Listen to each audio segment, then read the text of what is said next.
Thank you for clicking into this video. আজি আমি এই ভিডিওটোত ক্লাস 8 ৰ lesson 1 The Prince of Panidihing এই পাঠটো অসমীয়াত আলোচনা কৰিম। You all know what happens when it rains heavily during the monsoon season and floods come. তোমালোক সকলোৱে জানা যে মনসুনৰ সিজনত মানে বৰ্ষা ঋতুত যেতিয়া বহুত বৰষুণ দিয়ে কি হয় বানপানী হয়। In groups, note down 5 problems brought by floods and 5 things we should do to save ourselves. এতিয়া আমাৰ গ্ৰুপত লগ হৈ কি কৰিব দিছে 5টা এনেকুৱা সমস্যাৰ কথা লিখিব দিছে যেটো নেকি বানপানীৰ দ্বাৰা হয় আৰু লগতে আমি নিজকে বচাবলৈ 5টা সলিউশনৰ কথা লিখিব দিছে যে আমি নিজকে কেনেদৰে বচাব পাৰিম। Then share your points with the rest of the class. আৰু এইখিনি বাকি তোমাৰ ক্লাছৰ লগত আলোচনা কৰিব দিছে। Here is a story of a flood in a rural area called Chitolia and how people responded to it. আৰু ইয়াতে এই কাহিনীটো কি হৈছে এটা গ্ৰামাঞ্চল আৰু সেই জায়গাখিনিৰ নাম হৈছে গাঁওখনৰ নাম চিটলিয়া। চিটলিয়া নামৰ এখন গাঁৱত যেতিয়া বানপানী আহে It rained heavily all week. গোটেই সপ্তাহটো বহুত জোৰেৰে বৰষুণ দি আছিল। The swelling water of the Brahmaputra continued rising. আৰু ব্ৰহ্মপুত্ৰৰ যি বাঢ়নী পানী আছিল হেয়া continued মানে একেৰাহে বাঢ়ি আছিল। Panic gripped Chitolia and its neighboring villages. মানে চিটলিয়া আৰু তাৰ ওচৰ-পাজৰ বা আশে-পাশে যি গাঁও আছিল সেই গাঁৱৰ মানুহবিলাকৰ কি হৈছিল পেনিক হৈ গৈছিল। পেনিক হোৱা মানে ভয় খাই যোৱা। Khoggen's own village Borgao was not far from there. আৰু খগেনৰ গাঁওখনৰ নাম কি বৰগাঁও তাৰ পৰা দূৰত নাছিলে। That morning a loud roar alerted the riverside villagers. সেইদিনাখন ৰাতিপুৱা এটা ডাঙৰ শব্দৰে roar মানে হৈছে জোৰত মাৰা গৰ্জনি। ডাঙৰ শব্দই কি কৰিলে এলাৰ্ট কৰি দিলে। নদীৰ কাষৰ যিবোৰ গাঁও আছিল তাৰ গাঁৱৰ মানুহখিনিক এলাৰ্ট কৰি দিলে সতৰ্ক কৰি দিলে। They realized that the worst had happened. আৰু মানুহখিনিয়ে গম পালে যে আটাইতকৈ বেয়া worst মানে কি মানে আটাইতকৈ বেয়া সেই ঘটনাটো ঘটিলে। The embankment at Chitolia village was breached. অৰ্থাৎ চিটলিয়া ভিলেজৰ যি মথাউৰি আছিল সেইটো ছিগি থাকিলে। Horrified, they braced themselves for what was to come. মানুহবোৰে খুব ভয় খালে আৰু বা আগলৈ এনেকুৱা কি সিচুৱেচন হ'ব সেইটো তেওঁলোকে তাৰ বাবে যুঁজিবলৈ সাজু হৈ গ'ল। In moments, huge waves of water broke into the village. আৰু হঠাতে কি হ'ল বিশাল পানীৰ ঢৌবোৰ গাঁৱৰ ফালে সোমাই গ'ল অৰ্থাৎ গোটেই গাঁওখন পানী সোমাই গ'ল। The water rolled over some of the housetops. আৰু পানীবোৰ ক'ত গ'ল কিছুমান ঘৰৰ ওপৰৰে পানীবোৰ বৈ গ'ল। The air quickly filled with the cries and wails of the villages. আৰু গোটেই গাঁৱৰ পৰিৱেশটো কি হৈ গ'ল মানুহবোৰৰ অৰ্তনাদ চিঞৰ বাখৰ কান্দোনেৰে ভৰি পৰিল কাৰণ হঠাতে যেতিয়া পানী সোমাই গ'ল মানুহবোৰে খুব ভয় খাই গ'ল ন আৰু পেনিক হৈ গ'ল গতিকে সবৰে চিঞৰ বাখৰ কান্দোন সেইবোৰেৰে গোটেই গাঁৱৰ পৰিৱেশটো ভৰি গ'ল। Village folk huddled on rooftops of the changhars and the mad bellowing of the livestock being swept away. Village folk অৰ্থাৎ গাঁৱৰ মানুহখিনিয়ে কি কৰিলে চাংঘৰৰ ওপৰত উঠিল গৈ কিন্তু যিবোৰ জীৱ-জন্তু আছিল বা যিবোৰ গৰু ছাগলী পোহনীয়া জন্তুবোৰ আছিল সেইবোৰ বানপানীয়ে উটাই লৈ গ'ল। Khoggen, a young man of 17, quickly grasped the seriousness of the situation and swung into the action. Khoggen নামৰ এজন 17 বছৰীয়া ডেকাই কি কৰিলে সেই সিচুৱেচনটো সেই ঘটনা মানে সময়ত যিখিনি ঘটনা হৈছিল সেইখিনি কুইকলি গ্ৰেস্প কৰিলে মানে একদম লগে লগে বুজি পালে আৰু সেই ঘটনাটোৰ আত লৈ পেলাই তাতে কাম কৰিবলৈ লাগি গ'ল। The village folk and even his classmates at Nitaipukhuri College called him the Prince of Panidihing. গাঁৱৰ মানুহখিনিয়ে আৰু তেওঁৰ সেই নিতাইপুখুৰী কলেজৰ যিখিনি ক্লাছমেট আছিল সকলোৱে কি কৈছিলে খগেনক প্ৰিন্স অফ পানিদিহিং অৰ্থাৎ পানিদিহিঙৰ ৰাজকুঁৱৰ। He is a brave fellow. He এজন সাহসী ল'ৰা বা সাহসী মানুহ। They often said. সিহঁতে প্ৰায়ে কৈছিল অৰ্থাৎ প্ৰায়ে গাঁৱৰ মানুহখিনি আৰু খগেনৰ ক্লাছমেটবোৰে কৈছিল যে খগেন এজন কি হয় ব্ৰেভ ফেলো হয় এজন সাহসী মানুহ হয়। Ramen, hurry up, Khoggen shouted to his friend. খগেনে নিজৰ ফ্ৰেণ্ড ৰমেনক কি কৰিলে hurry up মানে সোনকালে কৰিবলৈ দিলে। There is no time to lose. আমাৰ 1 মিনিট সময়ও ৱেষ্ট কৰিবলৈ সময় নাই. Get hold of the others আৰু বাকিবোৰকো লোৱা. Where are Dambaru, Dhan and Abbas? Dambaru, Dhan আৰু Abbas ক'ত আছে? Raman ran towards him. ৰমেনে দৌৰি আহিলে খগেনৰ ওচৰলৈ. You know, তুমি জানানে? Cutting him short, Khoghen said, we need a few rafts of banana trunks. আৰু তাৰ কথাখিনি ক'ব নিদি খগেনে আকৌ ক'লে যে আমাক কেইখনমান কলগছৰ ভুৰ লাগিব. বানানা ট্ৰাংক মানে হৈছে কলগছ আৰু ৰাফ্ট মানে হৈছে কলগছৰ ভুৰ. I will bring along my father's boat. আৰু লগতে মই মোৰ দেউতাৰ নাওখনো আনিম. We must rush to Chitolia. আমি এতিয়াই চিতলিয়ালৈ যাব লাগিব. ৰাছ মানে একদম দৌৰাদৌৰিকৈ যোৱা, লৰালৰি কৰা. In no time 5 rafts were ready. আৰু লগে লগে কি হৈ গ'ল 5খন ৰাফ্ট মানে 5খন ভুৰ ৰেডি হৈ গ'ল. Each one steered with long poles by 2 boys. আৰু প্ৰত্যেকখনে কি কৰিলে দীঘল মাৰিৰ সৈতে ৰেডি কৰিলে. দুজন ল'ৰাই এই সকলোবোৰ ৰেডি কৰি দিলে. The fleet of rafts with Khoghen's boat in the lead now raced towards Chitolia. আৰু খগেনৰ নাওখনৰ পিছে পিছে যিকেইখন ভুৰ বনাইছিলে সেই গোটেইকেইখনে এতিয়া চিতলিয়ালৈ যাত্ৰা আৰম্ভ কৰিলে. The marooned had to be rescued in no time. যিখিনি মানুহ দিশহাৰা হৈছে বা গৃহহাৰা হৈছে তেওঁলোকক কি কৰিব লাগিব উদ্ধাৰ কৰিব লাগিব. By the time the people of Chitolia had been evacuated to the high grounds of the school building. আৰু তেতিয়ালৈকে কি হৈছে চিতলিয়াত যিখিনি মানুহ পানীৰ মাজত ফচি গৈছিলে সকলোকে স্কুলৰ সেই ওখ ঠাইলৈ বা ওখ গ্ৰাউণ্ডখনলৈ ইভাকুৱেট কৰা হ'ল মানে উদ্ধাৰ কৰা হ'ল. Khoghen and his friends were exhausted. আৰু খগেন আৰু তাৰ বন্ধুবোৰ এইবোৰ কাম কৰি কৰি exhausted হৈ গৈছিল, ভাগৰুৱা হৈ গৈছিল. But there remained the work of making arrangement of food and water for the men, women and children sheltered in the school building. যদিও ভাগৰুৱা হৈছিল তেতিয়াও কিন্তু বহুত কাম বাকী আছিলে. তাৰ মাজত কি কাম থকা বুলি কৈছে যিখিনি মতা মানুহ মাইকী মানুহ আৰু ল'ৰা ছোৱালীখিনিক শেল্টাৰ দিছিলে স্কুল বিল্ডিঙত যে সিহঁতে উদ্ধাৰ কৰি আনিছিলে তেওঁলোকৰ কাৰণে কি লাগে এতিয়া খাদ্য আৰু পানীৰ যোগান ধৰিব লাগে. The civil authorities at Dimo also had to be informed immediately. আৰু ডিমোৰ civil authority মানে হৈছে তোমাৰ প্ৰশাসনীয় ব্যৱস্থা বা প্ৰশাসনত যিবোৰ মুৰব্বী থাকে তেওঁলোকক এতিয়াও কি কৰিব বাকী আছে ইনফৰ্ম কৰিব বাকী আছে. কাৰণ মানুহখিনি যে এনেকৈ উদ্ধাৰ কৰিছে ইয়াতে আশ্ৰয় দিয়া হৈছে তাতে আশ্ৰয় লৈ আছে এই গোটেইবোৰ কথা আমি প্ৰশাসনত জনাব লাগে. Hey Khoghen, Norenkai shouted from across the stretch of flood water.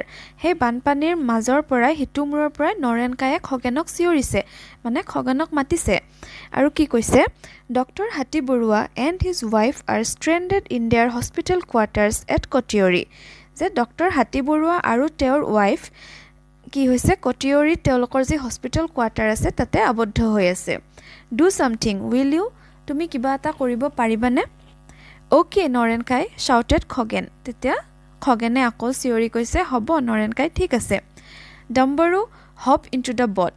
আৰু ডম্বৰুৱে কি কৰিলে লগে লগে নাওত জপিয়াই পৰি গ'ল মানে নাওখনলৈ জপিয়াই আহিলে. হপ মানে জপিয়াই যোৱা.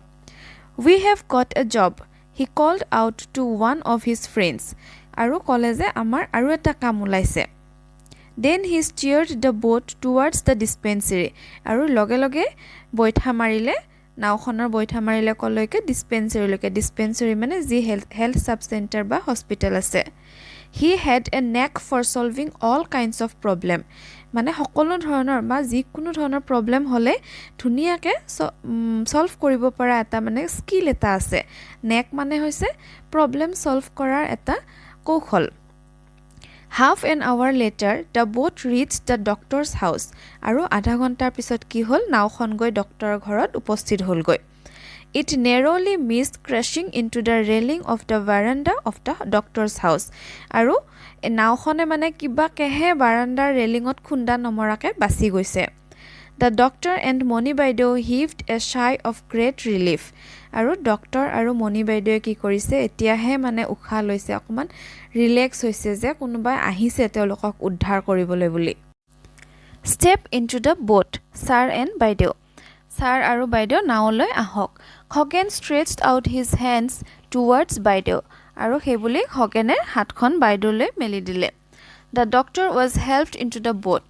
আৰু ডক্টৰজনক নাৱত আহিবলৈ তেওঁলোকে সহায় কৰিলে মণি বাইদেউ was greatly scared to step into the boat rocking in the water অৰ্থাৎ পানীত সেই লৰচৰ কৰি থকা নাওখনত আহিবলৈ মণি বাইদেৱে বৰ ভয় খাইছিলে somehow she was helped into the boat আৰু কেনেবাকৈ তেওঁকো মানে সহায় কৰিলে নাওখনত অহাত বা নাওখনত বহাত Two of the doctor's men also got into the boat আৰু ডক্টৰৰ লগত যি দুজন অন্য মানুহ আছিলে তেওঁলোকো নাওত আহি ললে We have to go upstream for some time আমি কিছু সময়ৰ বাবে উজাই যাব লাগিব খগেন told the doctor খগেনে ডক্টৰজনক ক'লে The boat was now quite heavy with 6 persons and the doctor's bag but it moved on steadily মানে ছজন মানুহ আৰু ডক্টৰৰ বেগখনেৰে এতিয়া কি হ'ল নাওখন অকমান হেভি হৈ গ'ল ভাৰী হৈ গ'ল but it moved on steadily কিন্তু এতিয়াও এখন ধুনীয়াকে মানে থিৰেৰে গৈ আছিল Are you still scared বাইদেউ বাইদেউ আপোনাৰ এতিয়াও ভয় লাগি আছে নেকি ডম্বৰু asked the doctor's wife playfully ধেমালিতে ডম্বৰুৱে কি কৰিলে ডক্টৰৰ ৱাইফক সুধিলে যে বাইদেউ এতিয়াও ভয় লাগি আছে নেকি নাওত উঠিব She smiled no not when you two are around she said আৰু বাইদেৱে হাঁহি পেলাই ক'লে নাই নাই তোমালোক দুইজন থাকিলে আৰু ভয় নালাগে The boat took a U-turn now আৰু boatখনে এতিয়া এটা U-turn লৈ ললে মানে গতিটো হলাই ললে It began to move swiftly with the current আৰু পানীৰ সোঁতত একদম আৰামছে যাব ধৰিলে Khoghen and Dombaru altered the course of the boat to negotiate a sharp fall মানে তীব্ৰ গতিত অহা এটা পানীৰ ঢৌক নেগোচিয়েট কৰিবলৈ মানে হেইটোৰ ফালেৰে নাযাবলৈ কি কৰিলে খগেন আৰু ডম্বৰুৱে boatখন অকমান ফালৰি কাটি ললে But the next moment a strong undercurrent almost pulled at the boat like a magnet কিন্তু লগে লগে খন্তেক পিছতে কি কৰিলে পানীৰ তলৰ পৰা এটা খুব জোৰেৰে কাৰেন্ট আহিল আৰু boatখনক মানে নাওখনক পানীৰ তললৈ টানি নিয়াৰ দৰে কৰিলে Caught up in a whirlpool the boat capsized throwing everyone on board into the flood waters আৰু কি কৰিলে একদম মানে ঘূৰণীয়া হে খুতৰ দৰে নাওখন তললৈ ডুবি যোৱাৰ দৰে হ'ল আৰু যিখিনি মানুহ আছিল নাওখনত গুটেইবোৰ পানীত পৰি গ'ল Once again Khoghen was quick to respond আকৌ এবাৰ খগেনে লগে লগে ৰেসপন্ড কৰিলে অৰ্থাৎ যিকোনো আগতে পাইছিলো ন আমি যে খগেনে কি কৰে কিবা এটা প্ৰবলেম হলে খুব পটাফট সলভ কৰিব পাৰে আৰু এই ক্ষেত্ৰটো একেই হ'ল In the semi darkness of the evening Khoghen spotted Moni Baideu's head popping in and out of the water as she was carried along by the current আৰু হে সন্ধিয়া লগাৰ সময়ত মানে যেতিয়া অকমান আন্ধাৰ হ'ব ধৰিছে গুতে মানুহবোৰটো নাওৰ পৰা ওলাই পৰি গল তেতিয়া খগেনে কি কৰিলে মনি বাইদেউৰ অকমান মূৰটো যে অকমান পানীত এবাৰ গৈছে এবাৰ ওলাইছে তেনেকুৱা কৰি থকা দেখা পালে An expert swimmer Khoghen dashed towards her like an otter আৰু লগে লগে খগেন কি হয় এজন এক্সপাৰ্ট সুইমাৰ বুলি কৈছে মানে একদম খাতুৰত পাৰ্গত লগে লগে মনি বাইদেউৰ ওচৰলৈ খাতুৰি গুচি গল He caught her by the arm and helped her to keep afloat until they reached a mount above the flood water আৰু মনি বাইদেউৰ ওচৰলৈ গৈ কি কৰিলে বাইদেউক পানীত ডুবি নোযোৱাকৈ মানে পানীৰ তলত গুচি নোযোৱাকৈ লাহকৈ ধৰি পেলাই লৈ আহিলে The doctor was also rescued and carried to the mount আৰু ডক্টৰজনকো ৰেস্কিউ কৰি মানে উদ্ধাৰ কৰি মাউণ্ট এটালৈ অকমান ওখ জাগালৈ লৈ আহা হ'ল Dombaru and the two other men somehow managed to catch the hold of the capsized boat that had almost been swept away আৰু ডম্বৰু আৰু বাকি যি দুজন ডক্টৰৰ মানুহ আছিল তেওঁলোকে কি কৰিলে উটি যাৱাৰ পৰা নাওখন কিবা কৈ তাৰমানে বচাই ৰাখিলে They also managed to bail out the water with the tubs tied to the boat. আৰু নাওত যিখিনি পানী সোমাইছিলে সেই পানীখিনি কি কৰিলে সবে তাৰ পৰা খিচি দিলে মানে নাওত কিছুমান টাবৰ নিচিনা বস্তু থকা বুলি কৈছে নাওত যিবোৰ বান্ধি লৈ গৈছে The boys picked up to the doctor and his wife and flung them into the boat. The crisis was over. আৰু লৰাকেজনে কি কৰিলে ডক্টৰ আৰু তেওঁৰ ওয়াইফক লৈ নাওত বহাই দিলে The crisis was over. মানে যেটো দুৰ্ঘটনা ঘটি আছিল যেটো নহবলগীয়া বেয়া ঘটনাবোৰ হৈ আছিল সেইখিনি এতিয়া শেষ হৈ গল Khoghen, you have saved our lives, given us a new life.